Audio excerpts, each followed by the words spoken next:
अस्सलाम वालेकुम वरहमतुल्लाहि वबरकातुहू। मैं हूँ चौधरी मुआज़ शाहिद। मौलाना तारिक जमील साहब पिछले दिनों से शह सुर्खियों में नज़र आ रहे हैं दो वजह से। एक तो इमरान ख़ान की तारीफ़ की वजह से, और दूसरा जो है उन्होंने इमरान ख़ान के सियासी बयानिए की तायीद की इस वजह से। और इसके साथ साथ तीसरी वजह यह भी नज़र आई कि उन्होंने मीडिया पर तनकीद की, जिसके बाद मीडिया के अंदर दो ग्रोह बन गए, जिन्होंने एक तो वो जिन्होंने इनकी मुखालफत की और इनसे माफ़ी मंगवाई, और एक वो जो मीडिया को ही आईना दिखाने लगे और उन्होंने मीडिया को कहा कि आपने गलत किया है, ऐसे दाई को इस तरह नहीं करना चाहिए। पहली बात, जो इमरान ख़ान साहब की तारीफ़ करना वो पिछली वीडियो में बयान हो चुका। इस वीडियो का मकसद जो है वो ये है कि क्या मौलाना तारिक जमील साहब ने इमरान ख़ान के सियासी बयानिए की तायीद की है या नहीं की। तो मौलाना तारिक जमील साहब ने एक लफ्ज़ ज़िक्र किया है कि इमरान ख़ान को उजड़ा हुआ चमन मिला। ये उसका सियासी बयानिया है जो वो पहले से ज़िक्र करता चला आ रहा है कि मुझे एक उजड़ा हुआ चमन मिला। तो मौलाना तारिक जमील साहब ने इस लफ्ज़ को ज़िक्र करके उसके सियासी बयानिए की तायीद की है।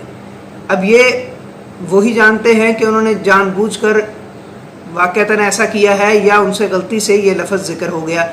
अगर उन्होंने सियासी बयानिए की तायीद करनी है और ये जानबूझकर की है, तो मौलाना को चाहिए कि वो सियासत के अंदर तशरीफ़ ले आएँ और इससे जो है इस टेंशन से आज़ाद हो जाएं कि लोग आपको सियासी ना कहें, बल्कि आप खुलकर सामने आएँ और सियासत में आने का ऐलान करें। लोग आपको कुछ भी नहीं कहेंगे बल्कि आपका खैर मकदम करेंगे। लेकिन अगर आप चाहते हैं कि लोग आपको सियासी ना कहें, एक दाई के नाम से ही जाने, तो आपको दो तरीक़ों में से एक तरीका इख्तियार करना होगा। या तो मीडिया के सामने किसी भी हुक्मरान की जो है वो इतनी ज़्यादा तारीफ़ नहीं करनी होगी, और दूसरी बात, अगर आपने तारीफ़ करनी है तो फिर आपको सबकी तारीफ़ बराबर करनी होगी। आपको मौलाना फजल रहमान साहब की भी तारीफ़ करनी होगी और नवाज़ शरीफ की भी तारीफ़ करनी होगी, और इसके साथ साथ इमरान ख़ान की भी तारीफ़ करें, बिलावल जरदारी की भी तारीफ़ करें, कोई मसला नहीं, कोई आपको कोई कुछ नहीं कहेगा।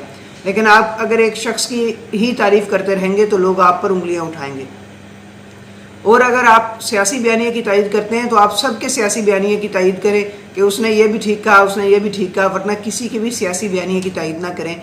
और बेहतर यही है कि आप एक दाई के तौर पर हमारे सामने मौजूद रहें। आप किसी भी सियासी जमात से और सियासी बयानिए से दूर रहें, ताकि अल्लाह ताला आपकी भी इज़्ज़त महफूज रखे और लोग जो है वो आपको बुरा भला ना कहें।